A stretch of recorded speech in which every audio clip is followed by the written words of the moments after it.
تسليما كثيرا برحمتك يا أرحم الراحمين. اللهم افتح علينا حكمتك وانشر علينا من خزائن رحمتك يا أرحم الراحمين. اللهم افتح علينا فتوح العارفين وارزقنا فهم النبيين وإلهام الملائكة المقربين برحمتك يا أرحم الراحمين. Ya Allah, Ya Rahman, Ya Rahim, bukakanlah pintu hati kami sebagaimana orang-orang yang arif. Kurniakanlah kepada kami kefahaman Nabi-Nabi dan ilham para malaikat yang hampir denganmu. Dengan rahmatmu, wahai Tuhan yang maha pemurah lagi maha penyayang. Rabbana atina fid dunya hasanah wa fil akhirati hasanatan wa qina adzabannar.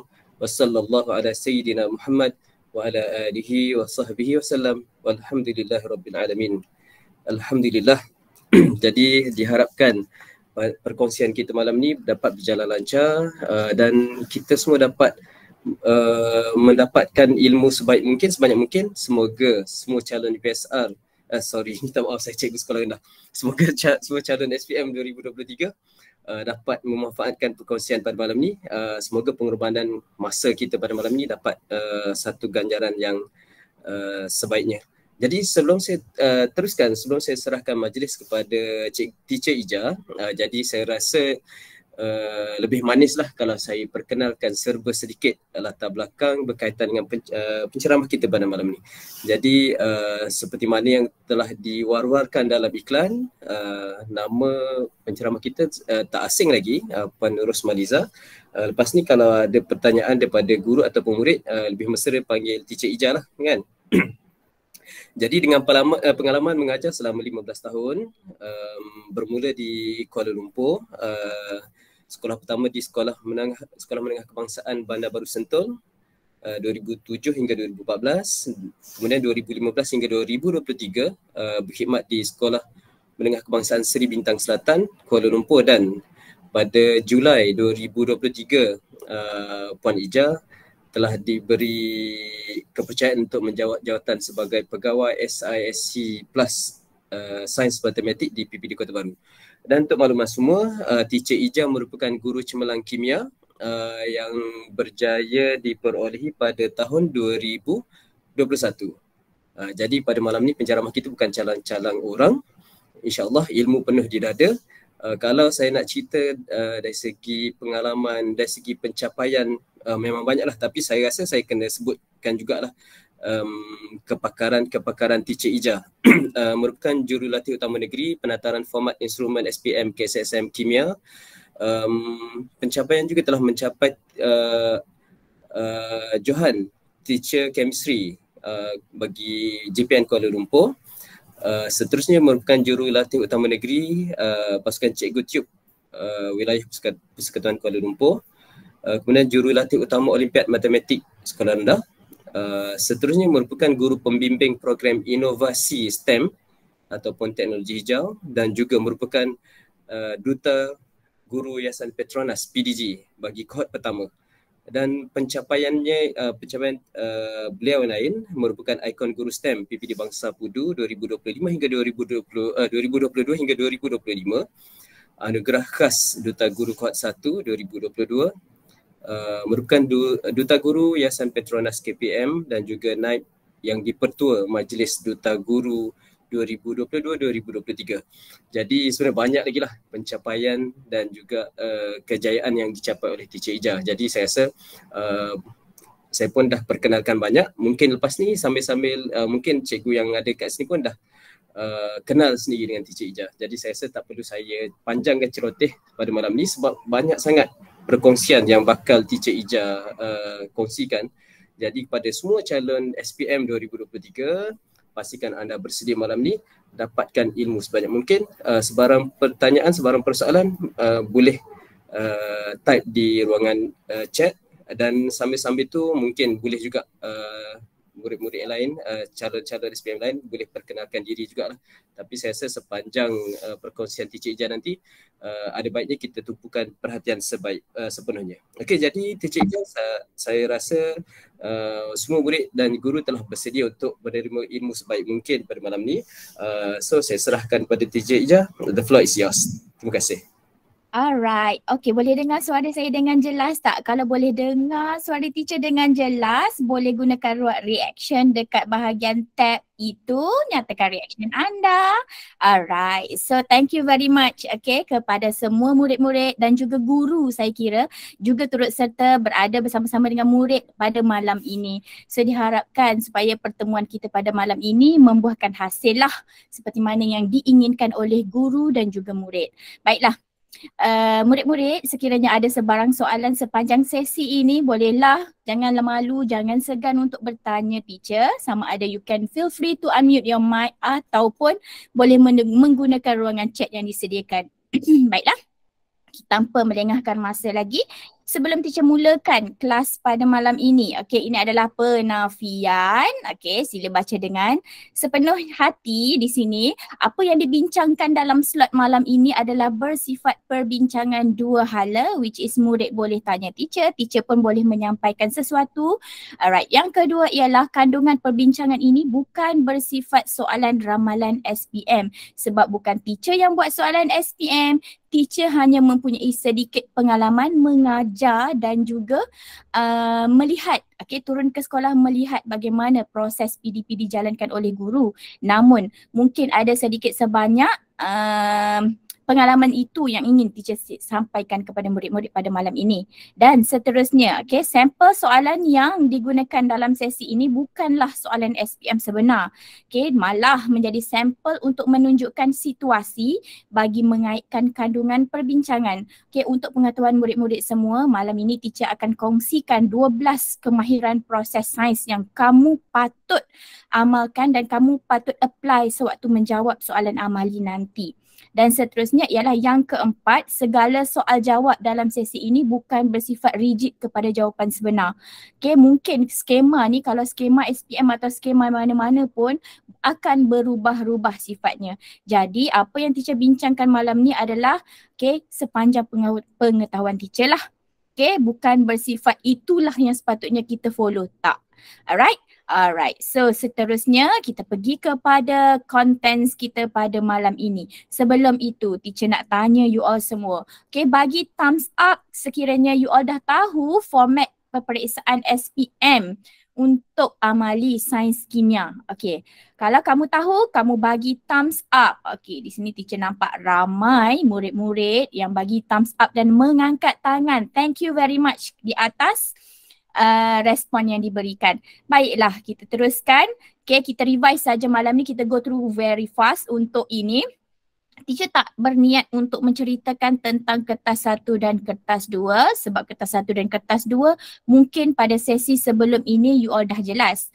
Okay, apa yang menjadi apa yang teacher nak concentrate pada malam ini adalah untuk kertas 3, which is kodnya ialah 4541 palang 3 menjurus kepada ujian amali.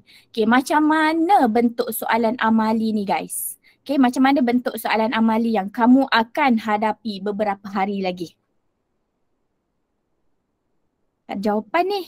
Okay, ada siapa-siapa nak bagi jawapan? Macam mana bentuk soalan amali yang akan kamu hadapi? Bentuknya macam mana? Tak ada siapa yang boleh jawab ni. You all masih bersama-sama dengan teacher ke? Sorry, Krista, tak silap. Berpandu dan tak berpandu. Berpandu dan tak berpandu. Ramai dah yang dapat contents tu. Belum lagi tanya tentang bentuk soalan, just tanya macam mana nak jawab kan. Alright, so tak apa. Okay, kita ada item subjektif dan bentuk berstruktur. Maksud bentuk berstruktur macam mana? Maksudnya ialah kamu kena buat eksperimen tersebut dan jawab soalan dalam bentuk jawapan yang ringkas sahaja. Tak perlu dalam bentuk esei lah.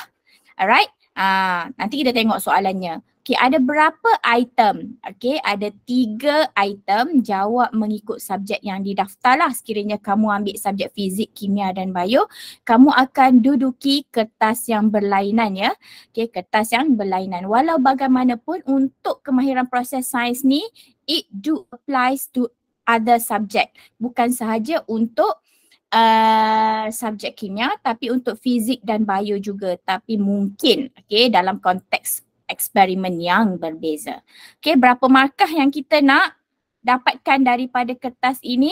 Berapa markah? Kita nak dapatkan adalah sebanyak markah penuh ialah 15 markah. Agak-agaknya dapat tak 15 markah selepas kamu mendengar apa yang teacher share malam ni?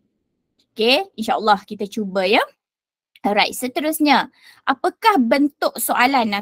Konstruk soalan yang ditanya dalam kertas 3 ini adalah berkisar tentang kemahiran proses sains. Sebelum teacher teruskan dengan kemahiran proses sains, teacher nak tanya, kamu tahu tak ada berapa kemahiran proses sains yang perlu kamu pelajari dan perlu kamu apply? Ada berapa? Boleh jawab dekat ruangan chat? Silakan. Tak apa, salah tak apa, kita belajar lagi, kita masih ada lagi masa untuk belajar. Alright, teacher nampak dekat sini semua jawab 12. Mungkin you all dah dapat lah nota yang teacher share dalam group ya. Yang mungkin belum lagi lihat nota teacher, mungkin kamu macam ragu-ragu lagi 12 ke, 11 ke ataupun berapa. So untuk kemahiran proses sains, yes, Farisha Ariana, Form 4 boleh join? Boleh, tak ada masalah, tak ada limitasi untuk calon SPM sahaja. Form 4 lagi bagus join awal. Alright, so kita akan belajar kemahiran proses sains. You are right, kita ada 12 kemahiran proses sains yang kita nak discover malam ni. Seterusnya, ada berapa waktu, berapa masa allocation ditetapkan untuk kamu menjawab soalan ini. Untuk kertas 3 ni ada berapa masa? Ada 45 minit. Alright. So 45 minit. So 15 minit yang pertama untuk preparation. Dan 30 minit seterusnya untuk kamu buat eksperimen dan jawab soalan. So dah lah sikit-sikit sudahlah untuk yang ni sebab teacher kira kamu dah faham semuanya. Apa yang menjadi topik perbincangan kita pada malam ini ialah yang ini, iaitu kemahiran proses sains. Alright, ada berapa kemahiran proses sains tadi? Ada 12. Now kita check, betul tak 12? Yes, it starts from memerhati, observing, making observation. Kemudian classifying, membuat pengkelasan, which is kita bagi contohnya kalau ada 2 kelas, asid kuat dengan asid lemah, kita buatlah dalam bentuk table untuk menunjukkan kelas masing-masing. Seterusnya mengukur dan menggunakan nombor. Tak jadi eksperimen lah kalau kita tidak mengukur dan menggunakan nombor. Dan seterusnya membuat inference, meramal, berkomunikasi, menggunakan perhubungan ruang dan masa, mentafsir data, mendefinisi secara operasi, mengawal pemboleh ubah, membuat hipotesis dan mengeksperimen. First and foremost, untuk first 30 minit yang pertama ni, teacher akan cover dulu kemahiran proses sains. Sekiranya kamu ada masalah tentang kemahiran proses sains, get ready untuk siapa pula yang hijack teacher punya ni sekejap ya. Siapa yang hijack teacher punya screen ni? Sekejap. Alright. Raisha tadi, Raisha Raihana. Boleh tak Raisha stop presenting? Sekejap ya. Teacher dah tak boleh present dah ni. Screen broadcasting dah kena stop. Sekejap. Sekejap ya. Teacher reshare balik screen.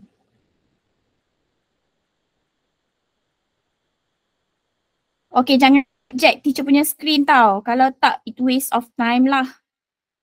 So kita pergi balik kepada topik perbincangan kita tadi. Boleh kita sambung guys? Bagi thumbs up dulu sekali lagi. Thumbs up ke, love ke? Alhamdulillah, you all masih lagi bersama teacher. Thank you very much. Boleh kita teruskan ya? Alright, seterusnya kita pergi kepada yang pertama. Untuk 30 minit yang pertama kita akan cerita tentang kemahiran proses sains dan teacher juga akan sentuh sedikit tentang kemahiran manipulatif which is sebenarnya waktu kamu jalankan eksperimen tu kamu perlu jalankan apply kemahiran manipulatif ni. Apa itu kemahiran manipulatif? Kemahiran manipulatif ini adalah kemahiran untuk mengendalikan peralatan sains dan bahan dengan tepat lah. So any English version, there's no English version for this notes actually, Esther. Because I'm lack of time to do both version, but then we only have one version in Malay. Alright, so maybe you boleh minta somebody untuk translatekan for you lah. As for time being, the method of presentation, I will use both languages lah. Alright, so number 2. Yang kedua ialah kemahiran manipulatif mengendalikan spesimen. Ini untuk biologi lah terutamanya. Dan seterusnya melakar spesimen bahan dan peralatan sains ni sama juga mungkin ada dalam kimia. Kita akan go through one by one selepas ni. Dan selepas kamu jalankan eksperimen, kamu bersihkan peralatan tu kalau sekiranya perlu dibersihkan untuk digunakan untuk kali kedua. Sekiranya perlu. Alright. Dan simpan peralatan tu, letak balik peralatan tu dalam bakul yang disediakan lah. Alright.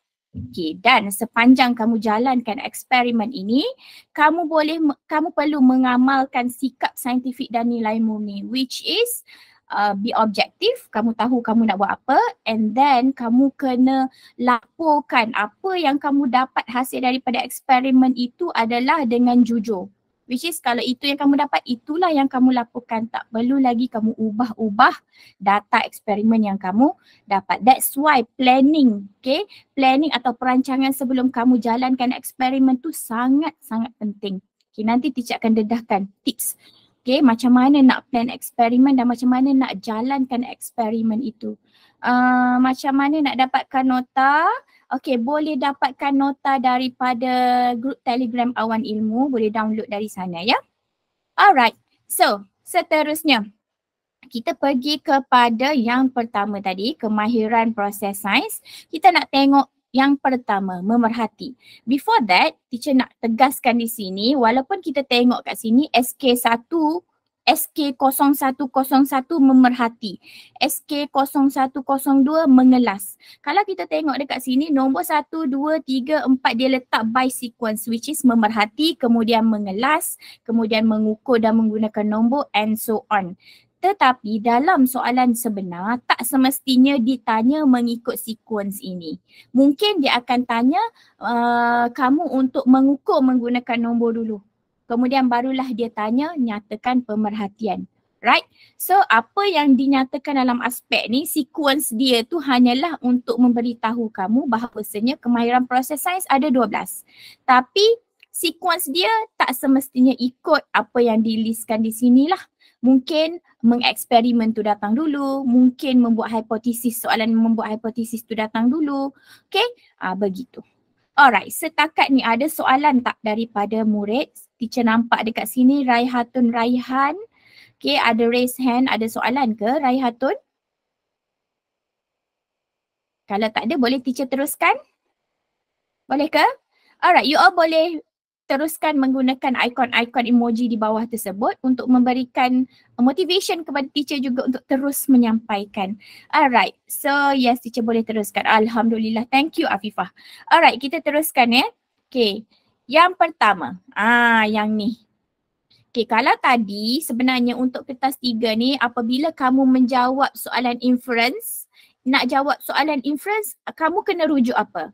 Ini adalah based on my personal experience lah. Bila kamu nak jawab soalan apakah inference, kamu kena lihat pemerhatian. Sebab daripada pemerhatian tu, kamu boleh bina inference. Alright, seterusnya, bila kamu ditanya tentang hipotesis, nyatakan hipotesis. So nak nyatakan hipotesis, kamu nak kena tengok apa? Kamu kena tengok pemboleh ubah dimanipulasi ataupun manipulated variable dan kaitan dia dengan responding variable. So ini adalah keywords dia lah. Bila nak buat inference, apa yang kamu kena tengok? Kamu kena tengok pemerhatian. Daripada pemerhatian, kamu boleh rephrase ayat itu untuk jadikan inference. Kemudian untuk hipotesis, kamu kena lihat kaitan antara manipulated variable dan responding variable. Bagaimana kaitannya? Okey, seterusnya. Okey, yang ketiga. Yang ketiga apa? Yang ketiga adalah mendefinisi secara operasi or making operational definition. Okay, when you are making operational definition, apa yang kamu kena buat adalah kamu kena tahu apakah langkah eksperimen yang kita jalankan untuk mencapai definisi tersebut dan apakah pemerhatiannya. Okay, apakah pemerhatian yang kamu lakukan. Dalam ayat pendeknya ialah di sini mendefinisi secara operasi ada dua. What to do, okay, what to do, apa yang dilakukan dalam prosedur, dan what to observe, apa yang kamu perhatikan apabila perlakuan tu dijalankan. Okay, nanti kita tengok satu persatu, alright? Dan seterusnya, bila kamu nak tafsir data, okay, bila kamu diminta untuk tafsir data tentang sesuatu perkara, kamu kena refer balik jadual sama ada jadual itu telah disediakan ataupun jadual itu kamu sendiri kena fill in, kamu sendiri kena lengkapkan melalui eksperimen yang telah kamu jalankan, kamu akan dapat data dan data itu dimasukkan dalam jadual. Okay, untuk mentafsir data ni kamu kena relate dengan apa? Kamu kena relatekan dengan teori. Okey, ini adalah aspek-aspek yang mungkin kita boleh kaitkan. Okey, yang pertama apa tadi? Yang pertama inference. Kita nak buat inference, kita tengok pemerhatian. Okey, tapi bukan pemerhatian tu kita terus buat ayat pemerhatian. No. Bila nak buat inference, kita tengok pemerhatian dan kita akan susun balik ayat. Okey, kemudian nak buat hipotesis. Hipotesis kita kena kaitkan manipulated variable dengan responding variable. Okay, kemudian nak definisi secara operasi, okay, kamu kena kaitkan dengan apa yang kamu lakukan sewaktu eksperimen tersebut dan apa yang kamu dapat observe atau lihat. Okay, seterusnya. Okay, Laila Khalila, teacher maaf mencela, saya nak tanya kalau buat jadual better tulis dalam pen atau pensel ya? Kalau guna pensel, bila pemeriksa scan dapat nampak tak garis itu? Alright, bagus soalan ni. Okay, sebenarnya teacher suggest bila kamu menjawab soalan, jawablah menggunakan pen. Okay, jawablah menggunakan pen. Sekiranya kamu tak pasti lagi, kamu boleh fill in dulu table tersebut dengan menggunakan pensel. Kemudian bila dah confirm jawapan tu nanti, buat balik, trace balik jawapan yang guna pensel tu dengan pen. Supaya bila jawapan tu di scan nanti, jelaslah jawapan kamu. Okay, adakah menjawab soalan you Laila? Boleh ya teacher, nanti teacher kasih ke contoh jawab untuk definisi secara operasi? Susahlah teacher. Okay, ada. Kita bagi satu contoh definisi secara operasi. Jangan risau. Okay, stay tune dan dengar apa yang teacher nak sampaikan malam ni. InsyaAllah tercapailah apa yang kamu nak. Okay, teacher cuba sedaya upaya. Alright, seterusnya boleh kita sambung ya? Okay, so kita pergi kepada kemahiran manipulatif tadi teacher dah bagi tahu dah. Okay, cuma implicitly sepanjang kamu bereksperimen memang kamu akan jalankanlah, lakukanlah dan apply kemahiran manipulatif ni actually. Okay, so first and foremost, okay, bila kamu dapat soalan, okay, kamu kena buat apa? Yang pertama ialah baca dan fahami dulu kehendak soalan. Okay, setiap pernyataan dalam kertas soalan tu very important for you to deep dive. Okay, apa sebenarnya soalan nak? WTD, WTO meaning WTD is what to do and WTO means what to observe. Okay, Karuna? Okay, so seterusnya baca dan fahami kehendak setiap pernyataan dalam kertas soalan. Wajib ya. Bila kamu tak baca kertas soalan betul-betul, kamu tak faham kertas soalan tu dan kamu akan jawab ikut terlintas sahaja. Tak boleh. Alright, seterusnya rancang dulu. Bila kamu baca, jangan kamu tergopoh-gapah nak terus buat eksperimen. Masa yang diberikan tu memang cukup. Jangan risau. Alright, so rancang apa yang hendak kamu lakukan. Okay, macam mana nak rancang? Kamu buatlah flow chart. Teacher, cukup ke masa nak buat flow chart? Cukup. Okay, sangat cukup. So kamu draft je, bukan nak lukis, nak draft, nak lukis cantik-cantik pun. Okay, nak membantu kamu untuk picturize apa sebenarnya yang sedang kamu buat dan yang akan kamu buat. Seterusnya, jalankan eksperimen dengan tenang. Okay, jangan tergopoh-gapah, nanti risikonya ialah alat radas tu mungkin boleh patah, boleh pecah dan mungkin boleh spill ataupun boleh tertumpah. Okay, melambatkan lagi lah proses sekiranya kamu gopoh-gapah. Kemudian, kemahiran mengendalikan radas. Kamu kena mahir mengendalikan radas. Macam mana nak mahirkan diri ni di hujung-hujung waktu ni? Nak buat eksperimen dah tak boleh sempat buat dah sebab lab dah ditutup. Jadi, kamu kena practice make perfect. So, ada talian hayatnya sekarang ni. So, screenshot teacher punya slide malam ni, okay, nanti esok petang ataupun bila waktu free time nanti, you all tengoklah video ni, okay, screenshot, teacher bagi QR code ni dan kamu pergi tengok, okay, pergi tengok video yang teacher tunjukkan ni. Setiap eksperimen wajib diberikan di dalam pautan video ini. Okay, teacher dah share playlist untuk you all. Okay, kalau tak sempat buat eksperimen bersama dengan cikgu, mungkin lack of time, okay, kamu boleh pergi tengok video di YouTube ini. Okay, video ni memang so far bagi teacher terbaik lah. Okay, kredit untuk guru-guru dan juga murid-murid daripada Maktab Rendah Sains Mara. But then teacher, what if outcome eksperimen kita tu lain from others? Don't you ever bother about others punya answer, Edri. So, as for the time being, when you are doing the experiment, you have to focus and trust yourself. That is the point. Jangan kisah dengan orang lain. Jangan tengok orang lain. Tengok you punya, fokus yang you punya. Nota ini ada share dekat Telegram? Yes, I do share already. Okay, so jom kita tengok. Tadi teacher nampak ada murid dah jawab. Ada 2 jenis item, berpandu dan tidak berpandu. Okay, teacher quick question, saya nak tanya, kalau penulis Bunsen kita patut buka Bunsen burner dulu atau buka mancis dulu ya? Kalau buka Bunsen burner, do you mean that make sure that the gas flow? Yes. Okay, kalau you nak turn on Bunsen burner, you kena buka gas, you kena buka you kena let the gas flow dulu dalam Bunsen burner tu, baru you boleh guna mancis dan nyalakan. Kalau you nyalakan mancis dulu, nanti I takut nanti you ada masalah nak buka. Okay, kadang-kadang dia ketat. So teacher rasa lebih baik you buka dulu valve gas tu supaya dia terbuka dulu, baru you turn on dengan you guna mancis dan nyalakan. Alright. Boleh saya dapatkan link Telegram, mungkin kita punya technical team boleh sharekan link Telegram kat dalam group ni. Okay, tapi kan takut semua pelajar buka Bunsen burner, buka pada masa yang sama, ada risiko meletup sebab letupan gas. Cikgu, kami halang kami buka mancis dulu. Yes, as for me, it's up to you lah mana yang you rasa selesa. Tapi teacher takut nanti you dah buka mancis, you pegang dengan tangan kiri you, dan you baru nak buka tiba-tiba Bunsen burner tu dia punya valve dia tu dah ketat sangat. Lepas tu you ada masalah pula dengan mancis yang ada dekat tangan. Untuk lebih selamat, buka sikit dulu supaya keluar gas sikit, and then barulah nyalakan mancis dan letakkan dekat Bunsen burner tersebut. Okay, boleh ke suruh pengawas perasa bukakan? Oh Picasso, I'm so sorry to tell you that everything you have to do by your own.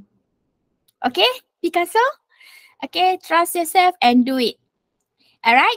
Okay, nanti pengawal exam akan ada tengok macam mana kami buat eksperimen. Yes, mereka akan tengok tapi mereka tidak akan masuk campur. Jangan risau. Okay. Shall we continue guys? Kalau tanya soalan macam ni, technically teacher kena habiskan dulu ayat teacher, perkongsian teacher, nanti you all tanya lagi. Alright, boleh? Okay, now kita nak tengok contoh item berpandu. Okay, so teacher, as I have told just now, okay, soalan ini bukan soalan spot, bukan soalan yang mungkin keluar. Teacher just ambil untuk tunjukkan kepada kamu what is actually the science process skill yang you kena apply. Alright, yes, only example. Okay, anda, kita tengok soalan ni. Okay, tadi teacher cakap apa? Bila kamu dapat soalan, kamu baca soalan tersebut dahulu dan fahamkan. Bukan baca dan terus buat eksperimen. Baca, fahamkan, baru rancang eksperimen. Okay, baca keseluruhan soalan. It does not means like you baca satu paragraph and then you terus buat eksperimen. No, you kena baca habiskan satu soalan full. Baru you jawab soalan tu. Alright, now kita apply. Okay, anda dikendaki menjalankan satu eksperimen untuk mengkaji salah satu faktor yang mempengaruhi kadar tindak balas. Masa you baca tu, you highlight terus apa benda maklumat penting yang nak disampaikan oleh soalan. Okay, untuk mengkaji salah satu faktor, dia tak banyak faktor, dia kaji salah satu, meaning that one factor that affect the rate of reaction. Okay, mempengaruhi kadar tindak balas. Satu faktor sahaja, bulatkan. Okay, berdasarkan bahan dan radas yang diberikan. Okay, so faktor tersebut berdasarkan bahan dan radas eksperimen yang disediakan atas meja you all. Okay, so apa arahan seterusnya ialah jalankan eksperimen dengan menggunakan langkah-langkah di bawah. Jalankan eksperimen dengan menggunakan langkah-langkah di bawah. It shows that langkah-langkah disediakan. Bila langkah disediakan, maksudnya item ini adalah berpandu. Okay, so now kita tengok. Masukkan satu paket serbuk magnesium ke dalam bika. Okay, dia kata masukkan satu paket serbuk magnesium ke dalam bika 100 ml. Okay, letakkan bika di atas kertas putih X. Sebenarnya ini kalau kamu tengok ni, kalau berdasarkan arahan dia, letakkan bika di atas kertas putih bertanda X. Nak letak dulu ke nak buat tanda X dulu guys? Soalan teacher, nak letak dulu ke nak buat tanda X dulu? Buat tanda X dulu, betul. Kalau kamu tak faham, kamu terus nak letak atas kertas putih, lepas tu tanda X tak buat. Tak jalanlah eksperimen ni. Yes, tanda X dulu. So that's why bila baca soalan ni, kamu kena tahu ini yang pertama, yang ni baru yang kedua untuk step nombor 2 ni.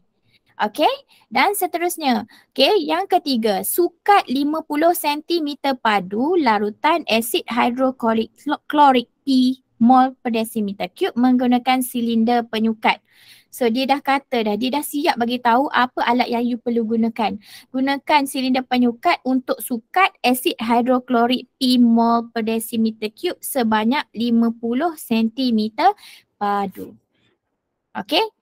So di sini bila kamu baca, kamu kena imagine. Bila kamu imagine, setakat imagine saja tidak berkesan lah. Okay, baca dulu. Yang penting baca dulu. Seterusnya catatkan. Okay, seterusnya menggunakan sendiri punya, masukkan ke dalam bika yang berisi serbuk magnesium. Okay, dalam step nombor 3 ni ada banyak step di dalamnya. So macam mana kamu nak make sure kamu jelas dengan step yang dia mahukan? So, apa tips dia? Sepatutnya semua step-step ni, step 1 sampai step 4 ni kita buat flow chart. Kita buat flow chart. Lukis dalam satu kertas, belik kertas soalan kamu tu ada ruang kosong dan lukis di situ. Nanti kita buat eksperimen ni. Okay, lengkap dengan prosedur. Okay, ini contoh item item berpandu. So now kita tengok macam mana pula bentuk item tidak berpandu. Okay, item tidak berpandu ni dia akan bagi alat radas, ni contoh dia akan bagi alat radas, bukan bagi alat radas atas meja dan seterusnya dia tidak lengkapkan soalan kamu tu dengan prosedur. Okay, alat radas ada atas meja. So arahan dia ialah anda dikendaki menjalankan satu eksperimen untuk mengkaji kekonduksian elektrik dalam sebatian ion dan sebatian kovalen. Bahan B1, B2 dan B3 terdiri daripada sebatian ion dan sebatian kovalen. Rancang satu eksperimen dengan menggunakan radas dan bahan yang diberikan. Okay, ini adalah item tidak berpandu.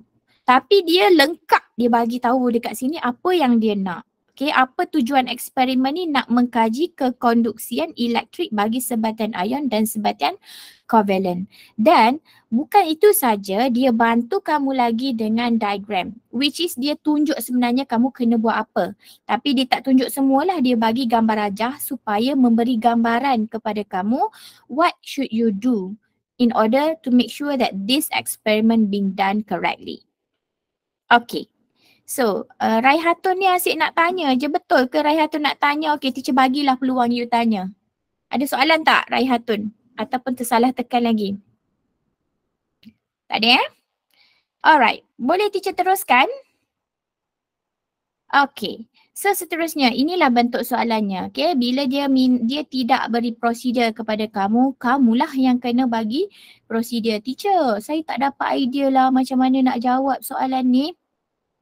Okay, teacher nak kata Aina, memang dia bagi gambar rajah ke setakat setahun dua ni, okay, dia akan bagi gambar rajah kalau soalan tu tidak ada prosedur. Dia akan bagilah, dia akan bantu kamu.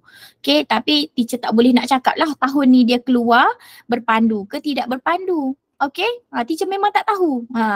Alright, so sepatutnya dia bagi gambar lah. Kalau dah memang prosedur pun dia tak bagi, kamu nak picturize macam mana, so dia bantu dengan gambar. Okay, dan bukan setakat dibantu dengan gambar, bahan ada depan mata, kamu boleh try. Alright, okay. So macam mana nak jawab prosedur ni?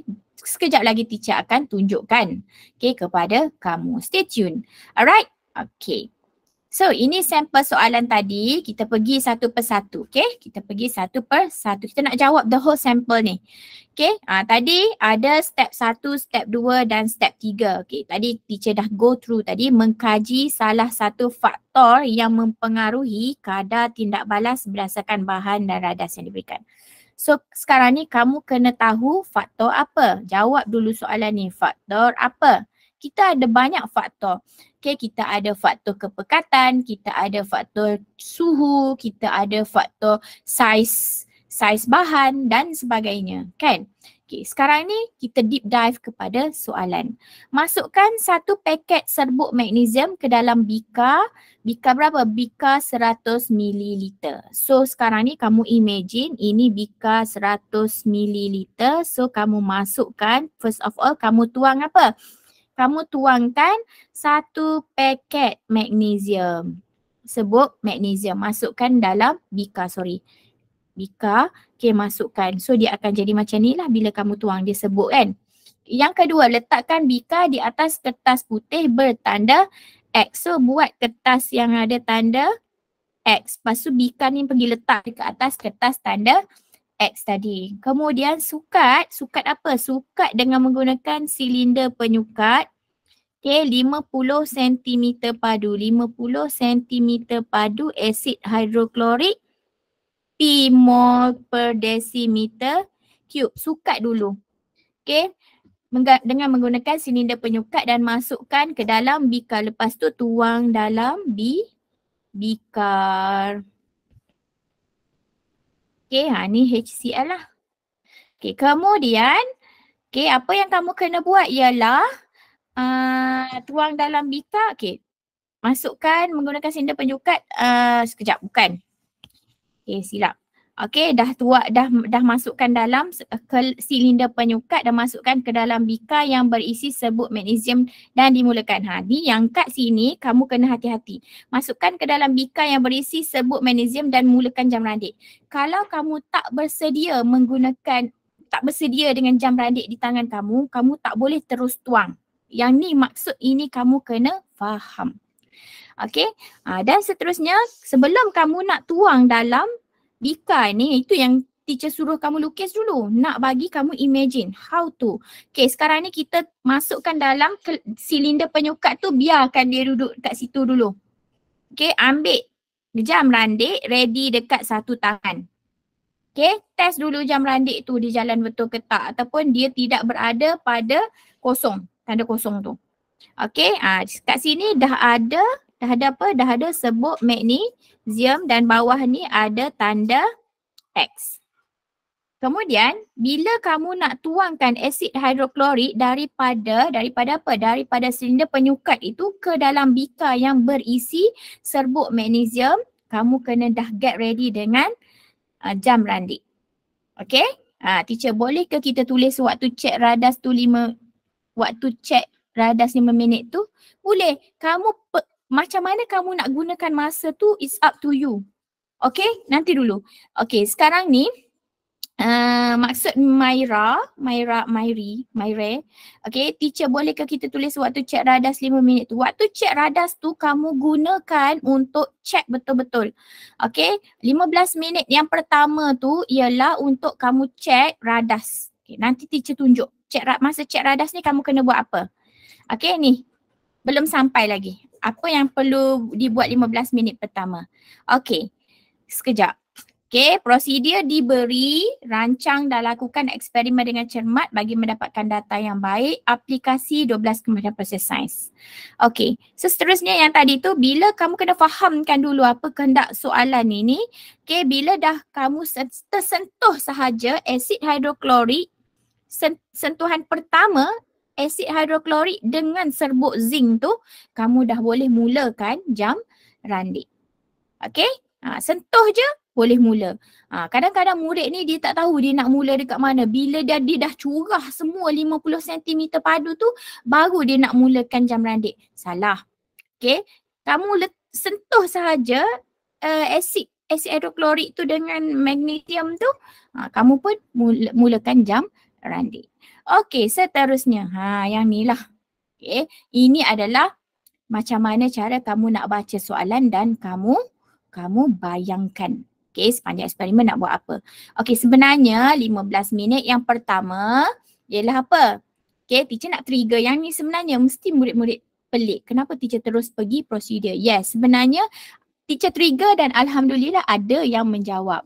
Okay, boleh ke kita tulis waktu cek radas 5 minit tu? Yes. Okay, semasa 15 minit pertama, kamu akan baca arahan dulu.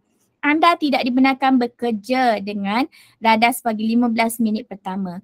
Tempoh ini, jelaskan dekat situ. Dia kata tidak boleh bekerja dengan radas lagi. Okay. Tempoh ini hendaklah digunakan untuk menyemak senarai radas, membaca soalan dan merancang eksperimen. So, adakah teacher jawab soalan tadi? Teacher tak jawab soalan lagi. 15 minit yang pertama ialah teacher baca soalan dan teacher draft. Apa benda yang nak kita buat. Kita tak lagi buat eksperimen tapi kita baru nak merancang. So nak merancang start dengan apa? Kita rancang dengan kita semak dulu alat radas yang kita dapat ni adakah perfect. Which is kalau you dapat 0.1 gram serbuk magnesium, which is serbuk magnesium dia mesti dalam bentuk serbuk yang halus tu. Okay, sebanyak 0.1 gram. Dia label di plastik tu. Okay, ada berapa bungkus? Ada 2 bungkus. Make sure kamu dapat 2 bungkus. Dan make sure kuantiti dia lebih kurang sama lah, which is 0.1, agak-agak macam tu disediakan. Okay, kalau ada tick. Okay, asid hidroklorik P mol per decimeter cube, which is kita tak tahu kepekatan asid hidroklorik tu. Dia just bagi tahu unknown di sini, dia adalah P mol. Apa maksud hidroklorik P mol dengan asid hidroklorik Q mol? Meaning that dia bagi dua asid hidroklorik yang berbeza. Berbeza dari segi apa? Berbeza dari segi kepekatan. Teacher, macam mana kita nak tahu berbeza kepekatan? Kalau dia bagi satu sahaja, P sahaja, maksudnya kepekatan dia sama. Kalau dia bagi 2 asid hidroklorik dengan kuantiti yang sama, which is 100 cm3, tetapi satu P mol per decimeter cube dan satu lagi Q mol per decimeter cube. Which is kepekatan asid hidroklorik ni berbeza walaupun dia kedua-duanya adalah asid hidroklorik. Jelas? Okey, setakat ni boleh lagi? Boleh lagi?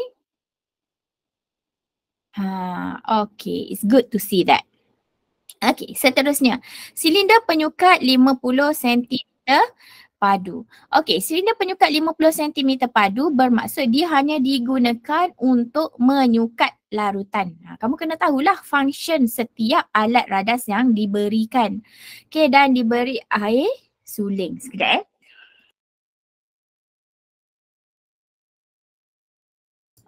Okay, diberi air suling.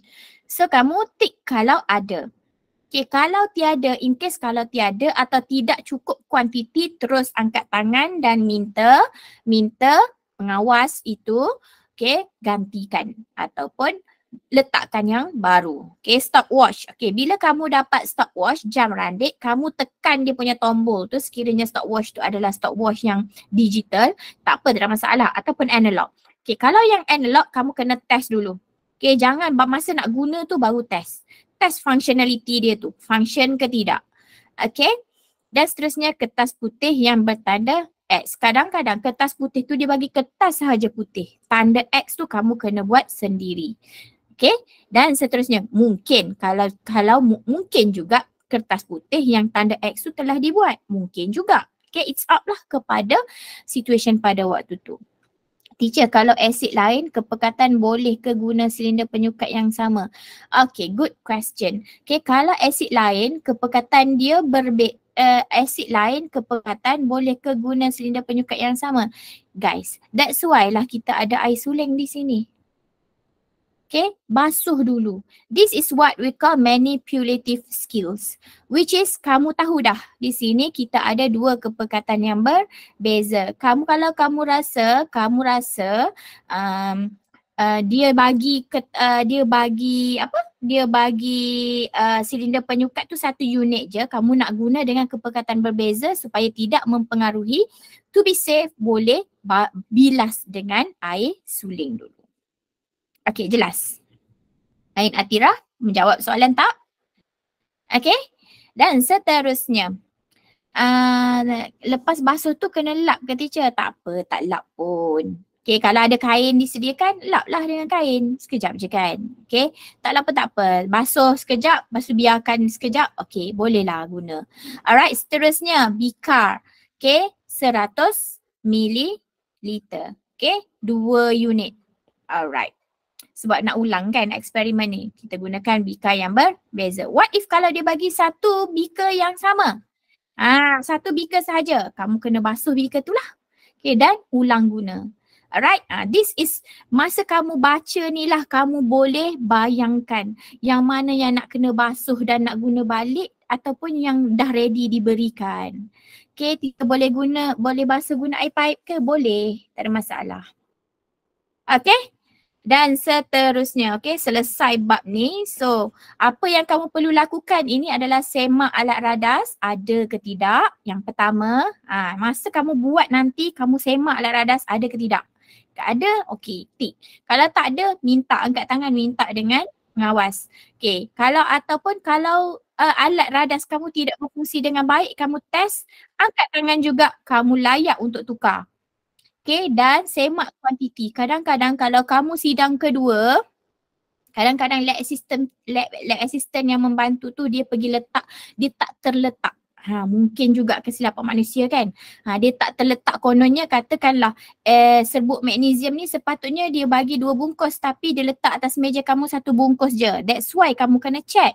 Okay, kot-kot lah ada 1 bungkus saja kamu terus buat eksperimen, tak cukup. Dan kamu pun terhegeh-hegeh lah lepas tu baru nak minta. Okay, ataupun kalau kamu sedar, itu pun kalau kamu sedar. Kalau kamu tak sedar, kamu tak angkat tangan dan tak minta langsung. Okay. Sabar Zulhazri, definisi secara operasi sama tak dengan sains teras punya?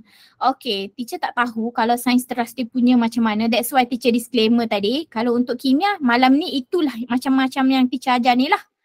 Okay, sekiranya tak apa ke teacher bercampur asid tu dengan air suling sikit-sikit. Asid tu bercampur dengan air suling kalau satu titis tu tak ada mempengaruhi sangat sebenarnya. Okay, tapi kalau kamu tak puas hati, kamu nak lap, kamu lap lah. Okay, mungkin ada tisu disediakan lah. Seterusnya. Alina punya test ni, Allahu Akbar. Macam mana nak buat definisi secara operasi? Sebab kita tunjuk satu persatu. Zalfa boleh off mic dulu tak? Okay, thank you very much. Okay, apa yang perlu dibuat pula untuk 30 minit yang pertama? Okay, 30 minit yang pertama kamu baca dan fahamkan soalan, highlight kata kunci dan lukis carta alih. Okay, now jom sama-sama buat dengan teacher. Let's do it together. Siapa pula ni? First account ni, tolong boleh tak? Tolong unmute. Tolong mute yourself. Okay? Okay. So, again. Okay, masukkan 1 paket serbuk magnesium dalam bika 100 ml. Okay, yes, thank you Afifah. Okay, yang awal 15 minit ni atau 5 minit? 15 minit. Sebab kamu jawab 30 minit, dia jadi 45. Okay, so masukkan 15 minit tu panjang tau guys. Panjang sangat-sangat. Kadang-kadang saya tengok murid dalam masa 15 minit tu dia boleh termenung lagi. Actually 15 minit tu jangan kamu bazirkan dengan termenung. Okay, sebab 15 minit tu banyak benda kamu boleh buat. Okay, ini memang amali kimia untuk SPM punya, teacher atas sekadar ramalan. Aisyah Maisara, disclaimer tadi teacher dah buat ya. Mungkin keluar ke tidak ke itu bukan urusan teacher. Teacher sekarang ni sedang menunjukkan cara dalam konteks mana science process skill itu ditanya. Itu tugas teacher malam ini. Untuk ramalkan teacher, I'm not good at that. Okay, dan teacher bukan yang buat soalan. Okay, minta maaf, teacher memang tak boleh nak cakap ini keluar, ini tak keluar, tak boleh. Alright. So, I'm so sorry Aisyah ya. Okay. So, masukkan 1 paket serbuk magnesium. Okay, masukkan 1 paket serbuk magnesium ke dalam bika 100 ml. So, bika 100 ml. Bika. Kemudian kamu masukkan 1 paket. Okay, serbuk magnesium. So, dia akan jadi macam ni. Roughly. Itu step yang pertama. Step yang kedua, letakkan bika di atas kertas putih yang bertanda X. Letaklah bikar dekat sini. Okay, bikar. Okay. So, yang ni ada magnesium. Dah ready, siap-siap. Okay, yang kedua. Yang ketiga ialah sukat 50 cm padu asid hidroklorik P menggunakan silinder penyukat. Okay, dan ke dalam bika yang berisi dan masukkan ke dalam bika yang berisi serbuk magnesium dan mulakan jam randik. Yang ayat inilah yang sebenarnya ini adalah step yang kedua untuk ini. Okay, ini yang pertama. Okay, kita katakanlah ini adalah 3A dan ini adalah 3B. Dan ini pula adalah 3C. Kamu kena bezakan. Okay, so 3A apa dia? 3A adalah kena sukat menggunakan silinder penyukat 50 cm padu. Okay, sukat asid hidroklorik P ke dalam silinder penyukat. Lepas tu kemudian masukkan ke dalam bika yang berisi serbuk. Okay, bika yang ni tadi kita letak dekat bawah, ada tanda X dekat bawah dia. Okay, dan kita masukkan asid hidroklorik P ke dalam bika tersebut. Kan pada masa yang sama jam randik mesti kita turn on. Kita kena tekan jam randik. Kemudian bila kita nak record tu, record the time. Okay, catatkan tempoh masa bagi tanda X dapat dilihat dengan jelas. So, maksud di sini catatkan tanda X dapat dilihat dengan jelas, mata kamu, position mata kamu nak duduk dekat mana? Okay, katakanlah ini adalah bika. Okay, kamu nak tengok belah depan ke daripada atas guys? Belah depan ke, kata ni bika, ni bawah ni tanda X, daripada depan ke daripada atas? Okay, daripada depan ke daripada atas? Okay, daripada atas, very good. Okay, daripada atas. So, mata kamu lihat daripada atas. Tengok tanda X tu daripada atas. This is the plan that you have. Maksudnya kena spark dekat you punya fikiran waktu you lukis ni. Alright, very good. Okay, kemudian. Okay, kalau salah step ni memang salah lah. Okay, seterusnya memang kamu akan nampak tanda X tu. Okay, apa yang berlaku pada tanda X tu, tetapi the best way is you observe from upper side lah. Okay. Seterusnya, okay, repeat pula dengan acid hydrochloric Q. Okay, repeat benda yang sama, ulang balik.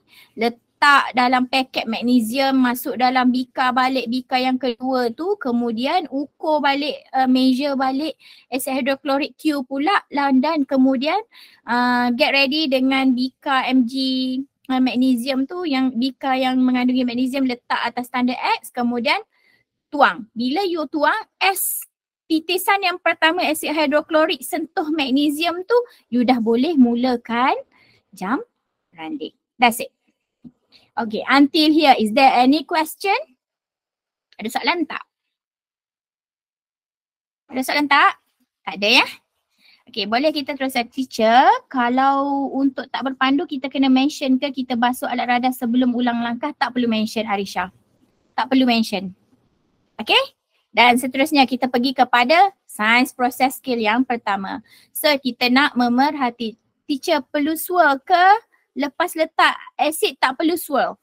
Tak perlu swirl. Okay? Sebab dalam arahan tu dia tak minta kamu swirl. So no need to swirl lah. Unless kalau soalan tu kata swirl, baru you swirl. Okay, bila start jam randik? Bila start jam randik Karuna, you dengar ke tak teacher cakap tadi? Start jam randik as the hydrochloric acid touch the magnesium. Okay? Start jam randik. Teacher untuk tak berpandu kena buat prosedur dulu ke? Untuk yang tak berpandu, yes, buat prosedur dulu. Okay, masa you buat prosedur, you boleh bayangkanlah apa yang you nak buat. Okay, Karuna, okay, you boleh betul-betul fokus. Mungkin ada sebarang distraction, you boleh elakkan dulu. You dengar betul-betul apa yang teacher cakap, baru you tak akan tanya banyak-banyak kali. Teacher langkah berjaga-jaga, wajib ke dalam prosedur? No need irsyad. Setakat ni no need. Untuk chemistry lah. Okay. Kalau lebih seminit still tulis dalam saat ke?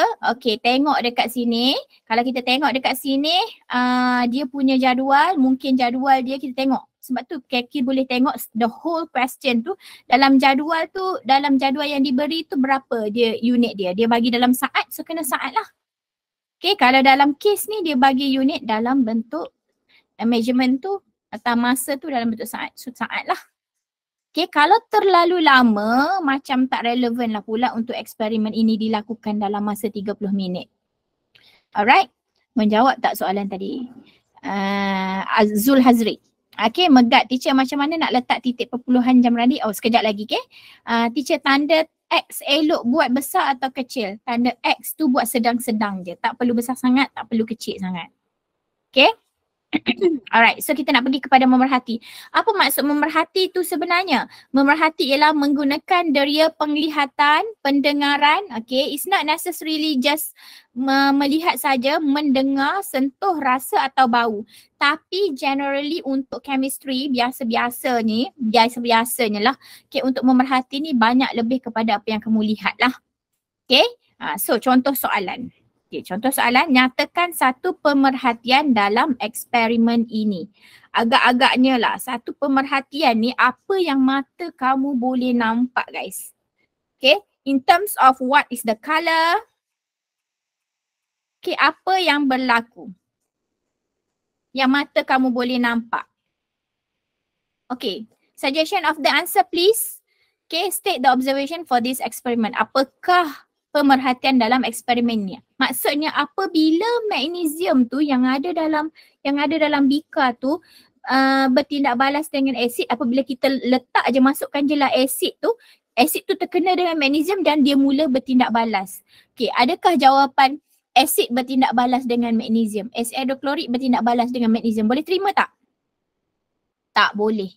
Memang dia bertindak balas, tapi macam mana? Apa yang mata kamu nampak? Alright, okay. Colorless gas produce. Magnesium melarut.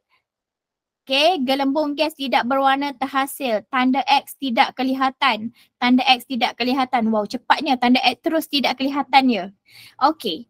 So di sini, bila kamu tengok eksperimen ni, kamu buat eksperimen ni actually, yang paling simple jawapannya ialah, okay, bila kamu letak magnesium, sebut magnesium di sini, kemudian kamu pun tuang asid, Okay, so asid akan berada di bahagian atas dan mula bertindak balas dengan magnesium. So mengikut teori sebenarnya, magnesium apabila bertindak balas dengan asid hidroklorik, so dia akan menjadi magnesium chloride tambah dengan H2. So di sini kita balancekan equation dia. So kita letak nombor 2 di hadapan HCl ni. So which is actually what is happening is actually hydrogen gas terhasil. Okay, tapi dalam pemerhatian kalau kamu cakap gelembung hidrogen gas terhasil, dapat markah tak? Kamu tahu, nampak ke keluar ni huruf H, huruf H2, huruf H2, nampak ke dengan mata? Tidak, tak nampak dengan mata kan? So apa yang kamu nampak dengan mata sahaja? Apa yang menunjukkan hidrogen gas tu terhasil sebenarnya? Melalui apa? Okay, gelembung gas lah kan? Dia macam berbuih-buih kan? Berbuih-buih ni macam tidak saintifik sangat. Yes, Nurul Afikah, that's right. Gelembung gas tidak berwarna terhasil atau terbentuk. Betul? Okay, gelembung gas tidak berwarna terhasil. Okay, kalau gas tu kamu nampak warna apa? Warna kuning. Kalau katakanlah buat eksperimen lain, nampak warna kuning. So, gelembung gas berwarna kuning terhasil. Okay, kalau tak nampak color apa-apa, so kamu katalah tidak berwarna. Apa yang berlaku? Gelembung gas. Tak payah mention nama, betul Hazrik. Mention nama tu untuk jawab inference dah. Okay, sebab kamu tak tahu lagi sebenarnya ini adalah gas hidrogen. Secara teori, yes, betul lah hidrogen gas terhasil. Tapi mata kamu tak nampak huruf H tu keluar. Mata kamu nampak adalah hanya ini gelembung gas tidak berwarna terhasil. Gas hidrogen terbebas untuk inference. Betul Ain. You are right. Okay. Macam mana Cici cakap tadi, kalau kamu buat pemerhatian, okay, pemerhatian ni jugalah akan digunakan sebagai rujukan untuk buat inference. Okay, ini untuk pemerhatian. Kalau kamu dah buat inference, nak buat macam mana inference? Okay, ni inference kat bawah ni. Okay, gunakan ayat yang sama tetapi gantikan apa? Gantikan perkataan gelembung gas. Tadi tu namakan dia gas apa? Gelembung gas tu mewakili gas hidrogen. Okay, gas hidrogen terhasil. Habis cerita. Selesai masalah. Senang ke susah? Nak tanya ni. Senang ke susah?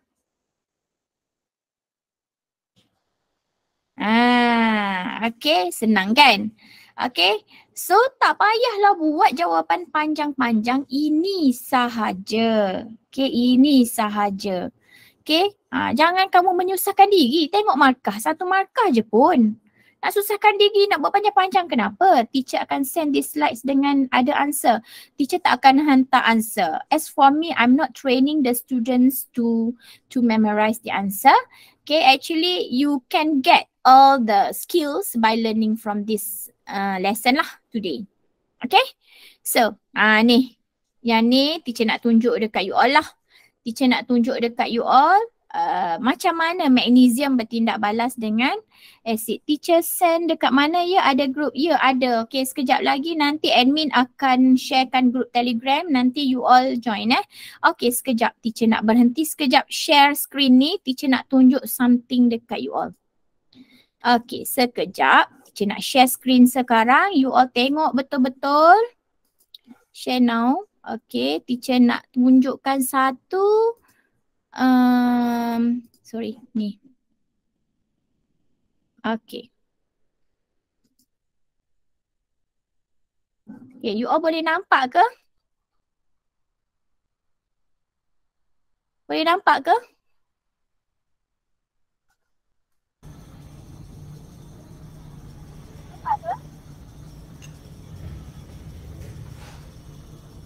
Okay, ini adalah eksperimen di mana magnesium bertindak balas dengan asid hidroklorik, tapi yang ni menggunakan asid yang pekat lah. So kamu nampaklah vigorous dia punya tindak balas. So akan ada gelembung gas tidak berwarna terhasil, nampak dengan jelas. Alright. Okay, that's all untuk eksperimen ini. Okay, again teacher nak share screen kepada you all sekejap . Sekejap.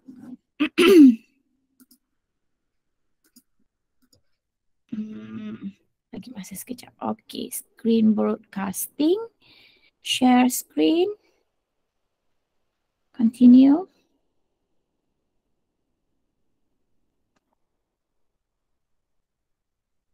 Alright. Okay. Let's go back to the slides. Okay, untuk slide ni you all boleh tengok, nak tengok. Okay, soalan Najmin, Muhammad Najmin. Magnesium terlarut. Inference dia apa? That's why lah teacher ajar you all buat benda yang mudah. So which is bila kamu tengok gelembung gas tidak berwarna terhasil. So bermaksud apa? Gelembung gas tu mewakili gas hidrogen. So kamu akan kata gelembung gas tidak berwarna terhasil, itu adalah untuk pemerhatian. Dan inference dia ialah gas hidrogen terhasil. Kalau kamu buat pemerhatian yang menggunakan ayat selain daripada itu, contohnya kalau pemerhatian magnesium terlarut, sebut magnesium terlarut dalam asid hidroklorik. So apa maksudnya? Maksudnya apa? Sebenarnya maksudnya magnesium tu bertindak balas lah dengan asid hidroklorik. Tapi tidak mantap lah jawapan itu. Okay, tidak berapa mantap jawapan itu. Boleh Najmin? Okay, the best is just simply buat sesuatu yang nampak mudah supaya mendorong kamu menjawab dengan mudah dan langkah-langkah seterusnya pun akan jadi mudah. Yes, inference memang kena sebut nama. Selalunya lah Ain. Okay, teacher tunjuk satu contoh je lah. Teacher, on this one, we don't use thermometer, right? Oh, dalam case eksperimen teacher sedang cerita ni, kita tak guna thermometer. Yes. Cikgu, kalau larutan tidak berwarna terbentuk boleh ke? Larutan tidak berwarna boleh. Larutan tidak berwarna terbentuk. Tapi itu menunjukkan apa? Kalau you kata larutan tidak berwarna terbentuk, kamu akan sebut larutan tidak berwarna tu apa? Adalah larutan magnesium klorida. Kamu tak boleh sebut larutan tidak berwarna terbentuk, betul. Okay, tapi bila buat inference kamu tak boleh kata gas hidrogen terbentuk lah. Sebab gas hidrogen tu diwakili oleh gelembung gas itu. Boleh tak Akilah? Okay, ini yang teacher maksudkan. Apa yang you tulis dekat observation, itulah you akan carry untuk jawab inference. You get it guys? Boleh? Alright. Okay, so seterusnya ini adalah kalau you all nak tengok lah. Okay, boleh scan QR code ni, boleh tengok lah video ini. Samalah dengan ini juga. Alright, so dalam video ni teacher cerita je lah nak ambil masa kalau nak tunjuk ni.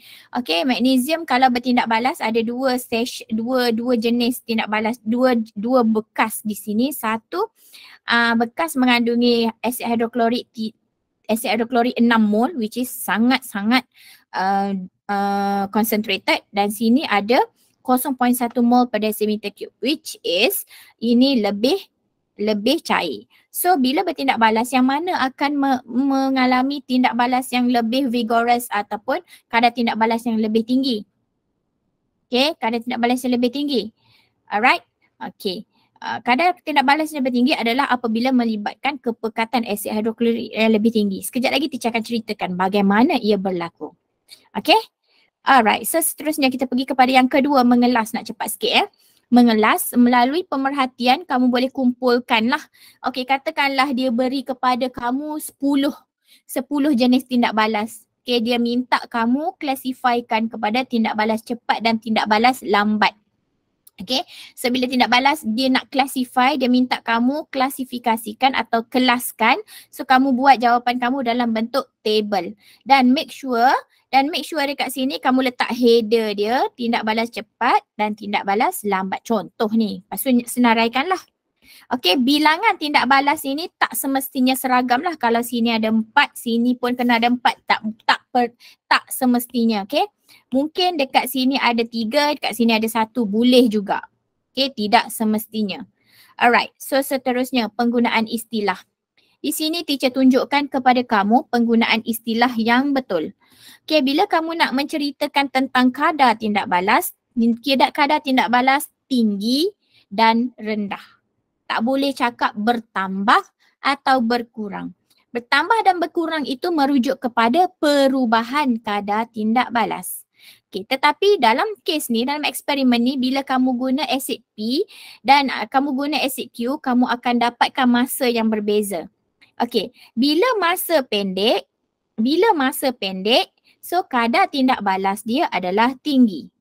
Okay, bila masa bagi tanda X untuk kelihatan dengan jelas tu lebih panjang, so kadar tindak balas dia adalah lebih rendah. Okay, gunakan perkataan. Tak boleh singkat ke? Boleh. Masa lebih singkat boleh. Boleh diterima. Tapi untuk memudahkan, gunalah perkataan yang mudah saja. Pendek, panjang, tinggi, rendah. Itu adalah perbandingan yang biasa kita gunakan. Kalau kamu gunakan singkat, yang satu lagi kamu nak guna perkataan apa? Singkat dan panjang juga kan? Okay, singkat mewakili pendek. Kalau panjang, tetap panjang kan? Alright, so ambil perkataan yang mudah. Pendek, panjang, tinggi, rendah.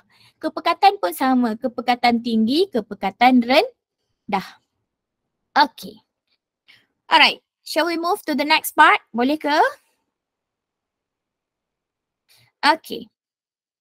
Seterusnya, mengukur dan menggunakan nombor. Okey, mengukur menggunakan nombor, kamu akan sepanjang eksperimen ni kamu akan mengukur apa? Mengukur masa yang diambil untuk tanda X kelihatan dengan jelas. That's why teacher kata jangan hafal. Kalau kamu tengok eksperimen, dalam eksperimen kamu akan guna sodium thiosulfate.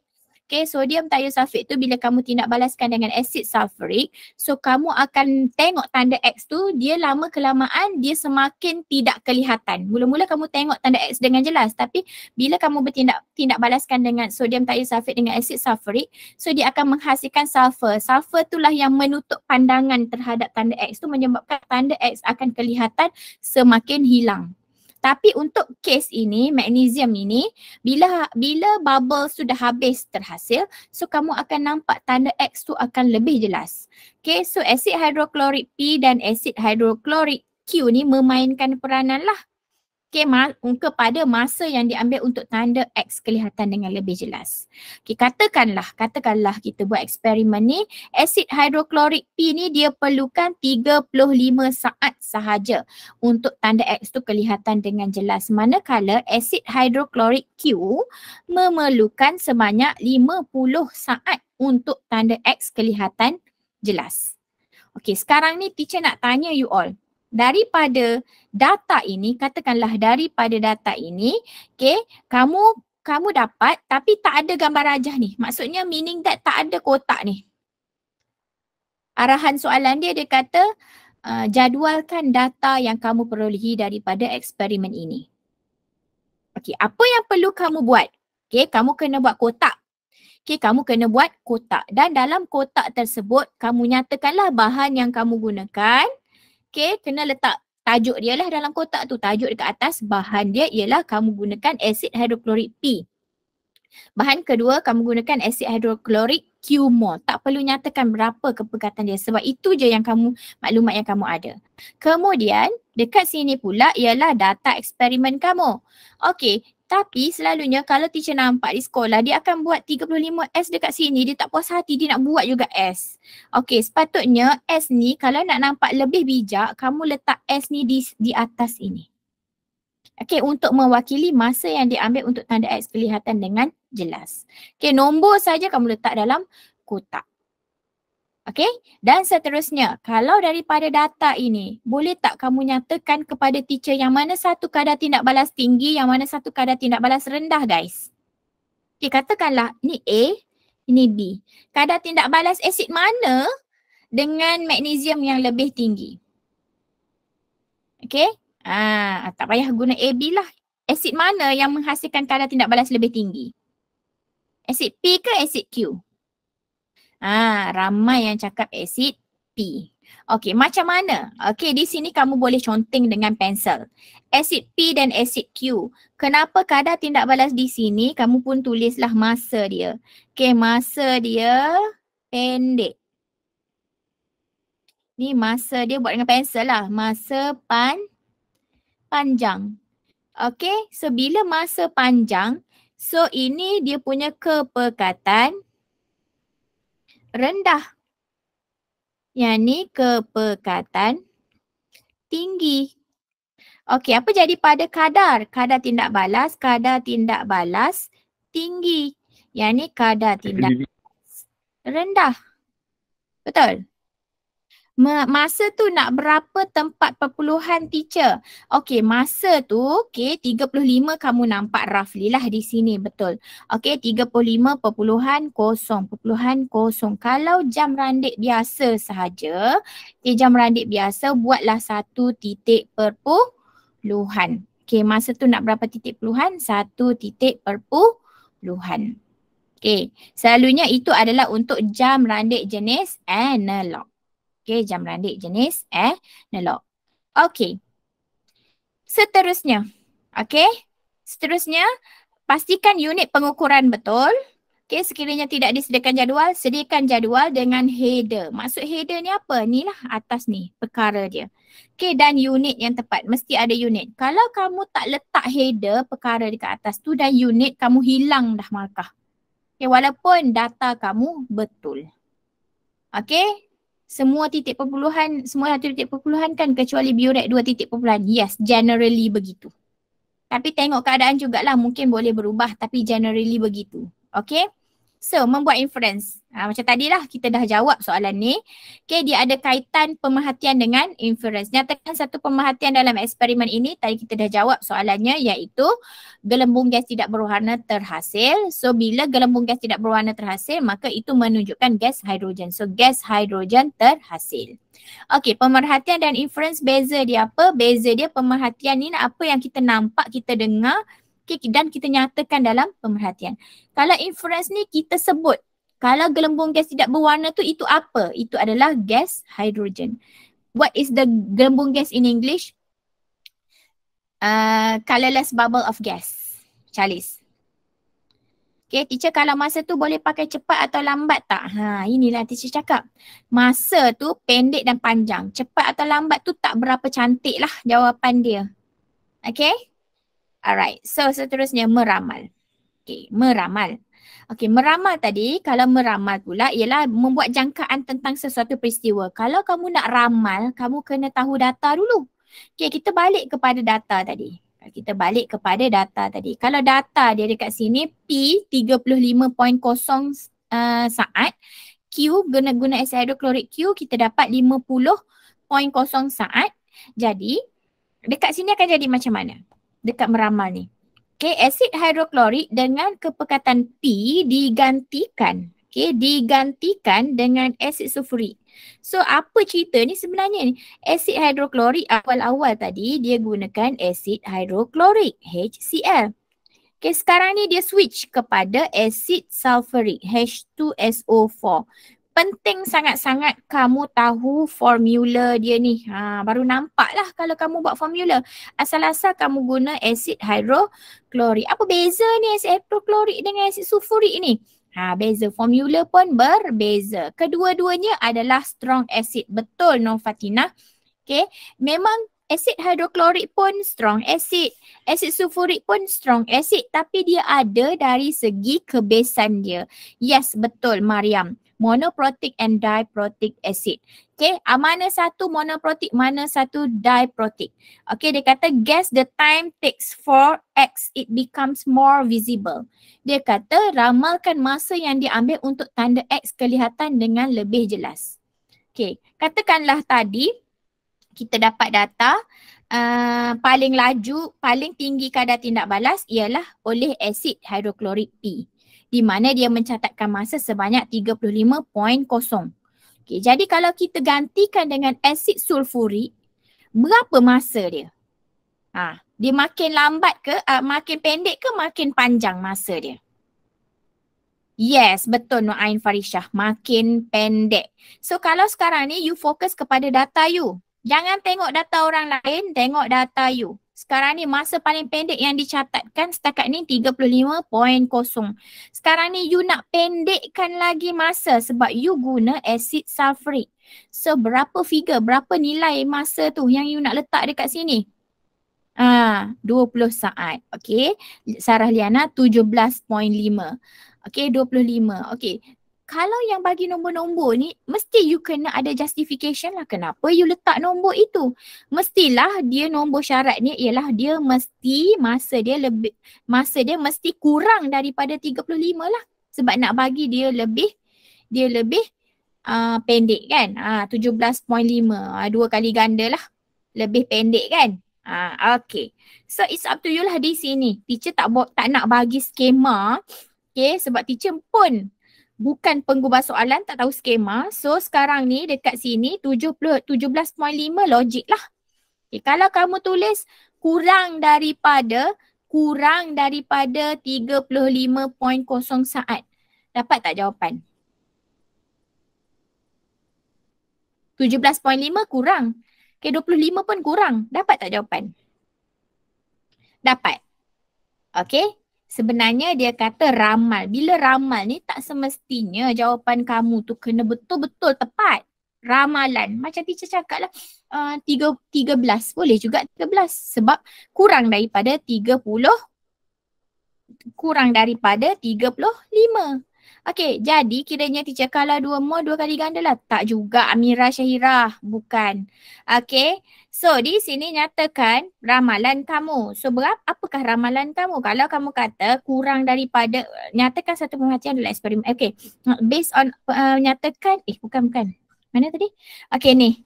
Guess the time taken for X to become more visible. Masa.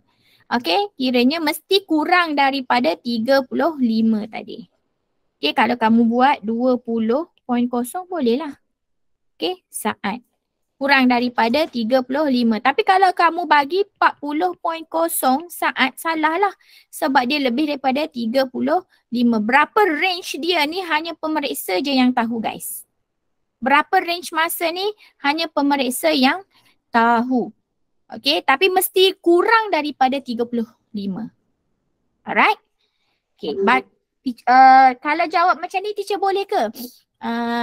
Kalau jawab kurang daripada 35.0 saat. Okay. Kalau boleh letak nombor. Okay, sebab ramalan ni kamu boleh letak je berapa-berapa. Janji dalam range dia. Okay. So dia akan tanya pula, terangkan kenapa? Sebab apa kamu letakkan situ kurang daripada 30.5 kan nilai dia. 20.0 pun dia boleh terima lah. Okay. So sebabnya ini sebabnya. Asid hidroklorik adalah asid monoprotik. Okay. Yang bercerai lengkap dalam air menghasilkan 1 mol ion hidrogen. Asid sulfurik pula ialah yang ni formula dia betulkan saya tak boleh nak buat H2. Sebenarnya H2 kecil SO4. Yang ni Asid sulfurik adalah asid diprotik yang bercerai lengkap dalam air menghasilkan 2 mol ion hidrogen. So kalau dalam asid hidroklorik ni, bila dia bercerai dalam air, kita tambah air, dia akan jadi ion hidrogen dan ion klorida. Tapi kalau asid sulfurik H2SO4 dia bercerai juga, tapi dia bercerai sepenuhnya menghasilkan ion hidrogen dan ion sulfate. Tapi apa beza dia? Ini menghasilkan 1 mol je ion hidrogen, tapi yang ni sekali dia bercerai dalam air dia menghasilkan 2 mol ion hidrogen.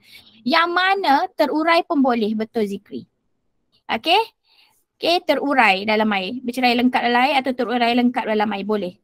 Okay, so 2 mol dengan 1 mol yang mana lebih tinggi kepekatan ion hidrogen dia?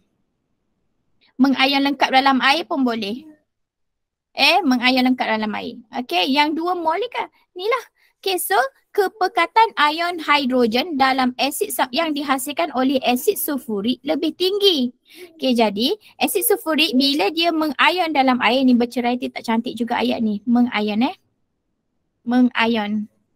lengkap dalam air. Okay, tukar mengion. Mengion lengkap dalam air menghasilkan 2 mol ion hidrogen.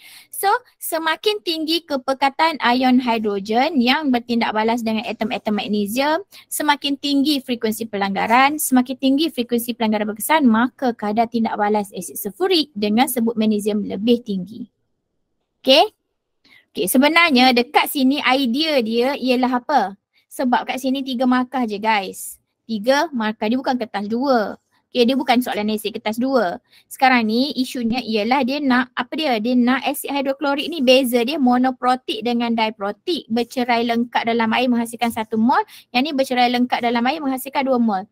Okay, kepekatan ion hidrogen dalam asid sulfurik tu lebih tinggi untuk bertindak balas dengan magnesium. Jadi bila kepekatan asid hidroklorik yang bertindak balas tu lebih, asid sulfurik tu lebih tinggi, bukan asid hidroklorik asid sulfurik. Kepekatan ion hidrogen dalam asid sulfurik tu yang bertindak balas dengan magnesium tu lebih tinggi, maka dia akan menghasilkan kadar tindak balas yang lebih tinggi. Kalau dia replace dengan ethanoic acid, ethanoic acid kan asid lemah, dia kira kekuatan asid pula di situ. Okay? Alright. Jelas tak dekat sini guys? Boleh?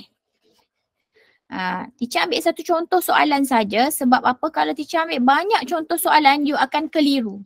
So kita kecilkan skop dulu supaya you faham sebenarnya setiap science process skill yang you nak implement tu. Okay? Alright. So seterusnya. Okay, berkomunikasi. Berkomunikasi ni ada banyak. Okay, yang pertama yang teacher cakap tadi, kamu kena buat table.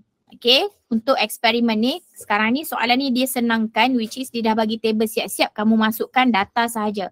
Sometimes dia tak bagi kotak, kamu kena buat sendiri kotak tersebut. Alright, okay, selain daripada itu, okay, menjadualkan data. Okay, ni contoh soalan lain. Okay, contoh soalan lain. Okay, bila kamu dah catatkan masa tadi, kalau kamu guna ni kalau kesan suhu, tadi kesan kepekatan. Yang ni soalan lain teacher ambil. Kesan suhu. Okay, masa, dia bagi masa. Kalau suhu rendah, ni suhu dia rendah. So masa akan jadi lebih panjang. Contohnya 50.0. Yang ni berapa? Kalau suhu tinggi, masa akan jadi lebih pendek. Katakanlah macam ni lah data dia kan. Okay. So kadar tindak balas ini, yang ini kamu kena tekan kalkulator dan kamu kena kira lah. Okay, dan letakkan nilai dia di sini. Okay, kalau satu per masa ni boleh lebih daripada 1 titik perpuluhan pun boleh. Okay, sebab apa? Sebab pengiraan. Kalau pengiraan menggunakan kalkulator lebih daripada 1 titik perpuluhan pun boleh diterima. Okay, katakanlah dekat sini teacher tak ada kalkulator lah pula. Cuba kamu tekan kalkulator. Okay, 1 per masa. Okay, maksudnya dekat ni 1 per 50.0 lah. Yang ni 1 per 40.0. Yang ni 1 per 30.0. Okay, jawapan kamu di sini wajar. Wajib. Okay, wajib apa? Wajib dalam beberapa titik perpuluhan lah untuk membezakan dia. Okay, 1 per 50. Tekan kalkulator kejap. Bagi jawapan kat teacher berapa? 0.02. Okay, kalau 1 per 40.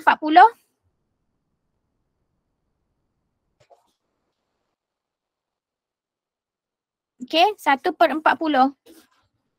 Okay, kat sini kena buat 3 titik perpuluhan untuk membezakan 0.025. Okay, 1 per 30. 1 per 30. 0.033. Alright, so nampak tak ni guys?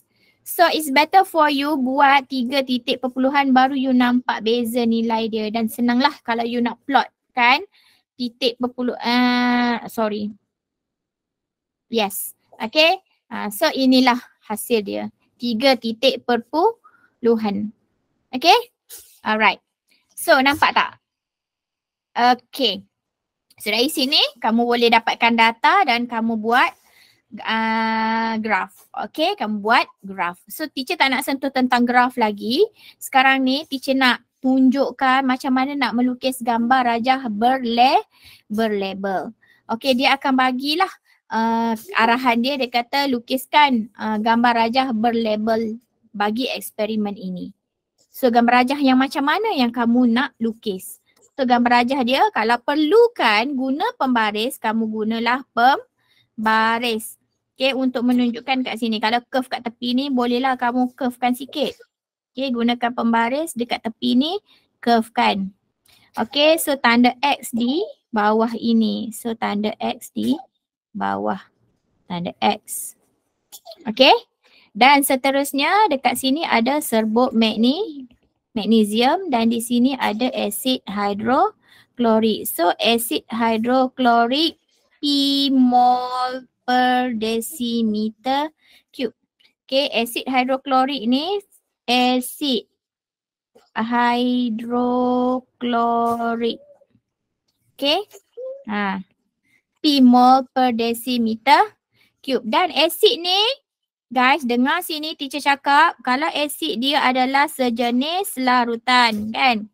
So kamu dash kan dekat sini. Wajib dash. Okay. Dan labelkan. Kemudian ini adalah, apa dia? Ini adalah serbuk magnesium. So kat sini serbuk magnesium 0.1 gram. Okay. Ni apa dia? Kertas bertanda X. Okay. So kamu nak buat mata kamu tengok daripada sini pun boleh. Tu optional lah. Okay. Macam tu. So lukisan tu. Alright. Okay. Sampai sini boleh ke? Kita dah pukul berapa ni? Setengah jam lagi. Okay. Dah habis dah masa sebenarnya ni. Ruang dan masa. Okay.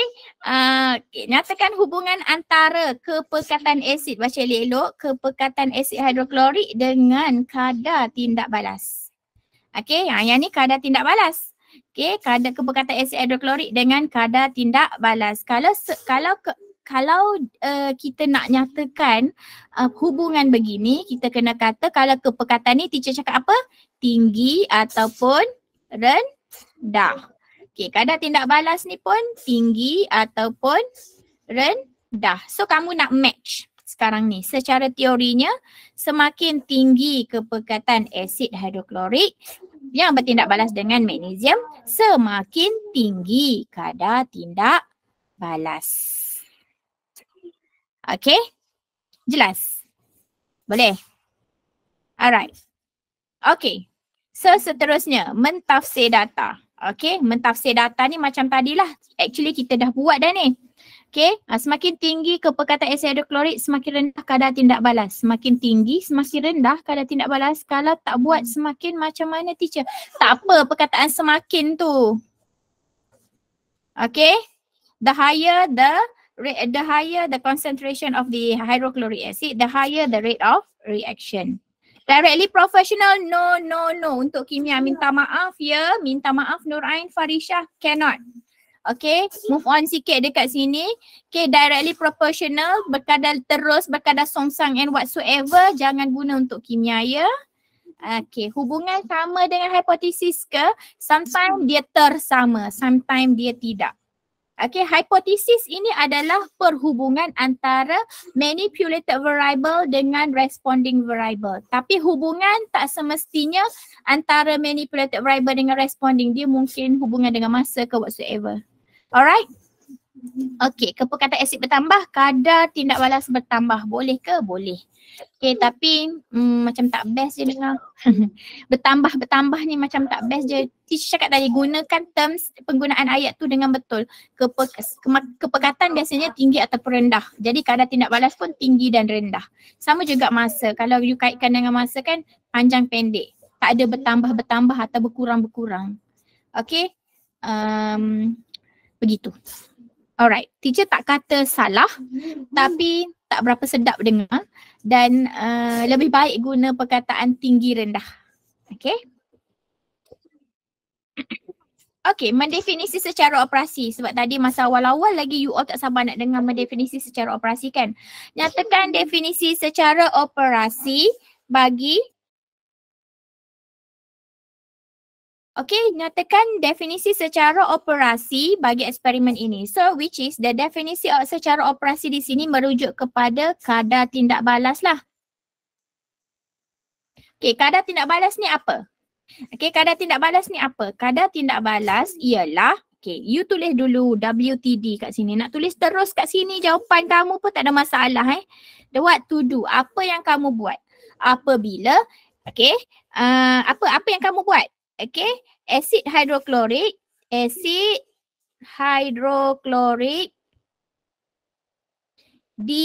dengan kepekatan berbeza, kan? Sebab yang pertama kepekatan P, yang kedua adalah kepekatan Q. Yang pertama adalah kepekatan P dan yang kedua adalah kepekatan Q. Asid hidroklorik dengan kepekatan berbeza. Dengan kepekatan P dan Q. Boleh juga macam tu. Dengan kepekatan P dan Q dituangkan ke dalam apa? Bika yang mengandungnya atau bika yang berisi serbuk magnesium. Okay, itu yang kamu buat. Betul? Okay, seterusnya apa yang kamu observe? Apa yang kamu catat? Okay, masa yang diambil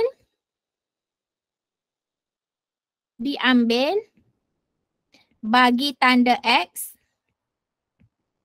kelihatan semakin jelas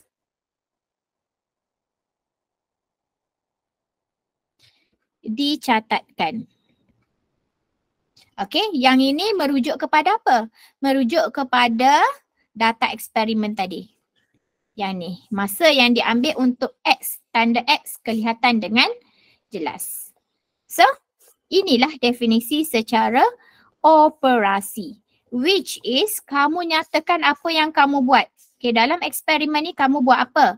Okay, asid hidroklorik dengan kepekatan P dan kepekatan Q. Kamu buat 2 kali kan? 1 kali kepekatan P dan kali kedua kamu ulang dengan kepekatan Q. Asid hidroklorik dengan kepekatan P dan Q dituangkan ke dalam bika berisi serbuk magnesium. Okay, apa yang kamu buat? Masa yang diambil untuk tanda X kelihatan dengan lebih jelas dicatatkan. Habis. Okay, teacher boleh tak nak tulis WTD, WTO dekat jawapan? Boleh, tak ada masalah. Tidak hilang markah kamu pun. Malah membantu. Okay, boleh. Alright. Dah lebih masa ni, masa kecederaan ni. Nak laju sikit dah. Okay, so inilah dia. Kamu nak buat dengan, nak draft jawapan kamu, apa yang kamu lakukan, kamu tak catat kat sini. Lepas tu, apa yang kamu dapat perhatikan atau apa yang kamu catat, tulis dekat sini. Semasa buat eksperimen tu. Lepas tu gabungkan biar jadi 2 ayat seperti ini. Dapat markah. Okay, selesai.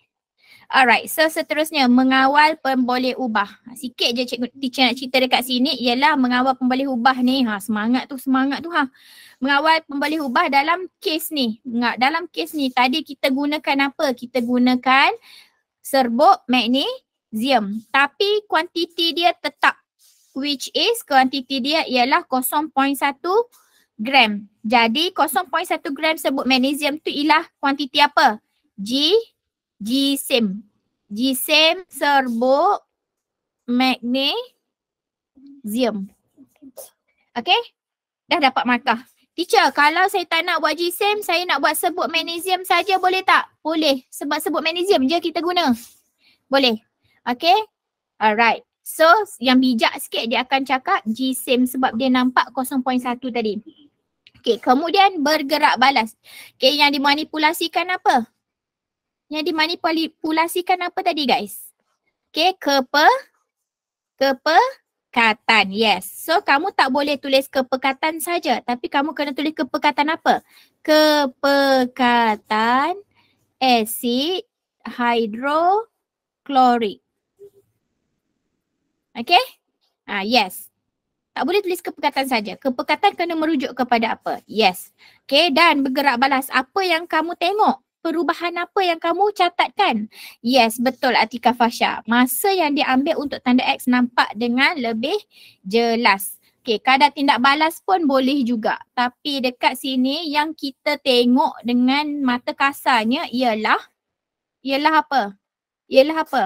Ialah masa yang diambil untuk tanda X kelihatan dengan lebih jelas. Yang ni lah obviously yang kita catatkan masa dia.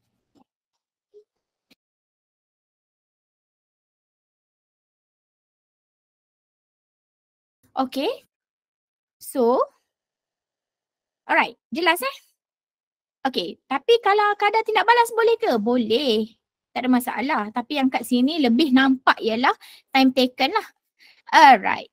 Kalau tak tulis unit tak apa ke? Tak payah tulis unit pun tak apa. Untuk responding variable ni tak perlu tulis unit pun.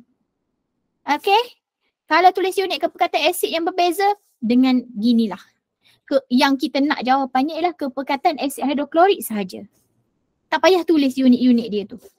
Okay, sebab dekat sini dia minta apa yang dijadikan pemboleh ubah manipulasi, apa yang boleh dijadikan pemboleh ubah bergerak balas dan dimalakan. Tak perlu tulis unit. Okay, then membuat hipotesis. Okay, daripada hipotesis ni kita nak buat, kita kena tengok pemboleh ubah dimanipulasi dan pemboleh ubah bergerak balas. Apa dia? Masa yang diambil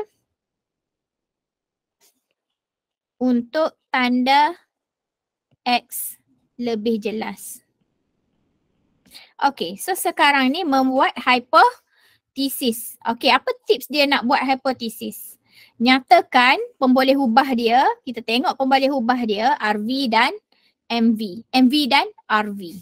Okay, kemudian kita tengok hubungan dia. Sekarang ni hubungan dia apa? Okay, dari sini kepekatan. Apabila kepekatan makin tinggi, masa yang diambil untuk tindak balas lebih jelas tu makin pendek. So tulis macam ni. Okay, so kita pun tulislah. Semakin tinggi kepekatan asid hidroklorik yang bertindak balas dengan magnesium, semakin pendek masa yang diambil untuk tanda X lebih jelas. Dapat markah. Teacher, kalau saya buat terbalik macam mana?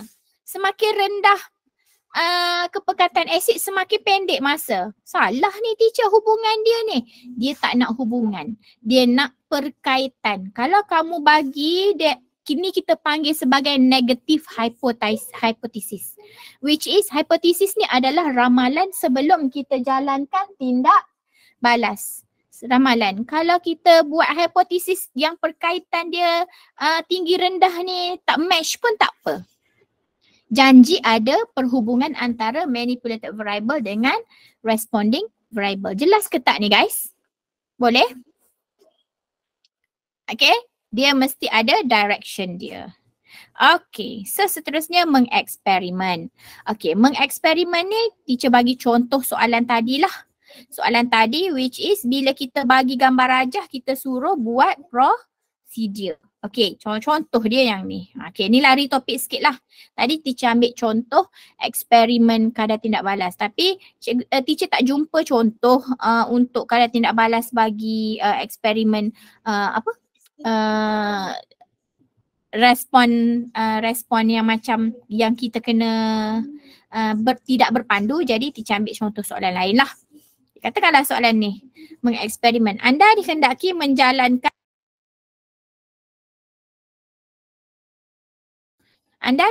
menjalankan satu eksperimen untuk mengkaji kekonduksian elektrik bagi sebatian ion dan sebatian kovalen.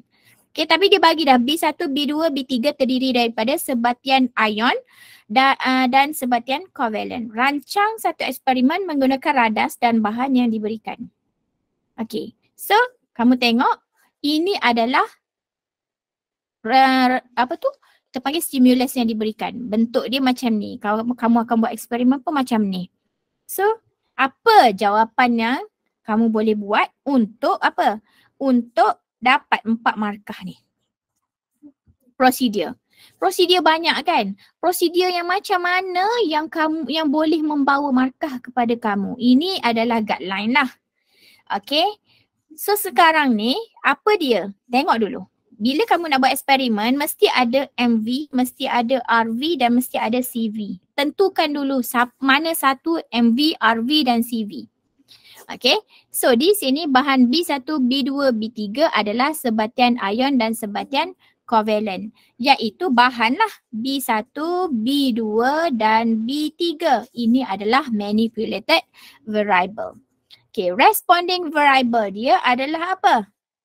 Responding variable dia adalah deflection of voltmeter needle. Okay, deflection of voltmeter needle ataupun deflection of voltmeter needle ataupun voltage, nilai voltage. Betul? Okay, CV dia apa? CV dia ialah apa dia? CV dia ialah, boleh bagi tahu tak CV dia apa? Banyak CV dia dekat sini. Okay, salah satunya ialah apa? Okay, kalau kamu kata bilangan sel kering yang digunakan, boleh tak? Okay, lebih baik kamu fokuskan kepada ini. Iaitu, apa dia? Okay, sebab ini akan jadi larutan kan, bahan B1, B2 dan B3 ini. Okay, so di sini kamu akan cakap isi padu lah.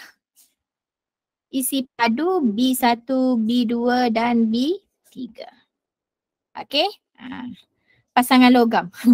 Alright, okay, so di sini sebenarnya untuk prosedur kamu kena cakap macam mana kamu kontrol MV, RV. Okay, MV dan RV. So apa dia MV tadi? MV dia tadi adalah B1, B2 dan B3. So kamu kena guna ketiga-tiga B1, B2 dan B3 ni. So di sini mula kamu gunakan B1. Lepas tu kamu ulang dengan B2 dan B3, which is ketiga-tiga bahan ini kamu gunakan. Okay, itu kamu dah settle untuk mengawal pemboleh ubah manipulated variable. Yang kedua ialah kamu nak tengok hasil dia. Macam mana kamu dapatkan hasil bila kamu letak bahan B1 menggunakan silinder penyukat, masukkan ke dalam bikar. Okay, dan set up lah dengan dicelupkan dan direndamkan dalam bahan B1. Okay, elektrod karbon disambungkan kepada bateri dan voltmeter. Okay, kemudian bacaan voltmeter direkodkan. Wajib tulis sebab inilah RV kamu. Ada. Cara kamu kontrol RV. Okay, dan CV. Okay, CV dekat sini ialah langkah 1 hingga 3 diulangi dengan menggunakan bahan B2 dan B3 menggantikan bahan B1. CV dia kat sini ialah kita masih menggunakan elektrod karbon. Okay, dengan menggunakan bateri dan voltmeter. So which is dekat sini sebenarnya adalah CV selain daripada isi padu larutan B1, B2, B3 ni kita boleh gunakan juga sebagai elektrod karbon. Okay? Okay. So seterusnya. Okay? Yang specialnya di sini ialah kalau kamu cerita MV, CV dan MV, RV dan CV dinyatakan dalam statement kamu. Dan kamu kena sukat lah sebab ini dalam bentuk larutan. So cerita macam mana kamu set up. Okay, ini adalah cerita kamu set up eksperimen ni macam mana. Menggunakan semua bahan yang diberikan, sebut semua bahan yang diberikan, dapatlah 4 markah. Kenapa ni? Kenapa tanda bad semua ni? Sedih ke? Apa yang menyedihkan kamu? Okay, alright. So sampai sini sahajalah perkongsian teacher untuk malam ini dan dia sebenarnya included dah sebenarnya dengan manipulative skills lah. Alright, so sekiranya kamu ada sebarang masalah boleh contact kami di Awan Ilmu, talian Telegram. Okay, boleh tanya apa-apa yang belum lagi. So sekarang ni teacher nak kamu nyatakan apa perasaan kamu menyertai kelas pada malam ini. Okay, sampai ke hajat ataupun tidak, nyatakan dekat ruangan komen. Okay, dan seterusnya boleh juga tekan pada bahagian Google Form Okay, sekarang ni admin sedang berkongsikan tentang soal selidik awan ilmu kimia. So, sila tekan pada Google Form dan nyatakanlah komen kamu terhadap penyampaian teacher pada malam ini. Okay, semoga bermanfaat dan kita pun dah menginjak kepada pukul berapa dah ni kita ni? 10.23 malam. Okay, itu sahaja perkongsian teacher pada malam ini. Semoga membantu kamu untuk berusaha lebih giat lagi bagi mencapai hasrat kamu untuk cemerlang dalam paper SPM. Dan teacher mohon maaf sekiranya ada salah dan silap atau terkasar bahasa sepanjang penyampaian perkongsian pada malam ini. Last but not least, thank you for joining. That's all for now. Thank you very much. Okay, Alhamdulillah, terima kasih Teacher Ija. Saya rasa macam semua murid yang ada dalam ni pun bagi komitmen, bagi perhatian yang baik. Tadi kita mencecah 411 orang murid. Jadi terima kasih kepada semua yang kekal sampai ke penghujung rancangan. InsyaAllah kita berjumpa lagi dalam slot-slot yang seterusnya. Terima kasih banyak-banyak Teacher Ija. Saya rasa perkongsian yang sangat membantu. Okey, jadi kepada murid-murid yang lain bolehlah ucapkan terima kasih dan teruskan berhubung. InsyaAllah sementara menunggu peperiksaan SPM, banyak lagi lah yang mungkin kita dapat berkongsi bersama. Jadi saya kira kita tangguhlah sesi perkongsian ilmu kita pada malam ni dengan tasbih kafarah dan suratul Nas. Bismillahirrahmanirrahim.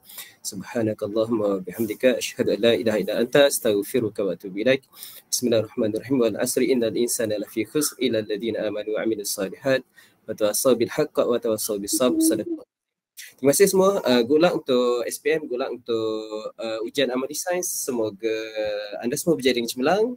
Teruskan kekal bersama dengan Muafakat Guru Cemerlang Kelantan. Assalamualaikum warahmatullahi wabarakatuh. Selamat malam, selamat berehat. Selamat malam, bye. Bye.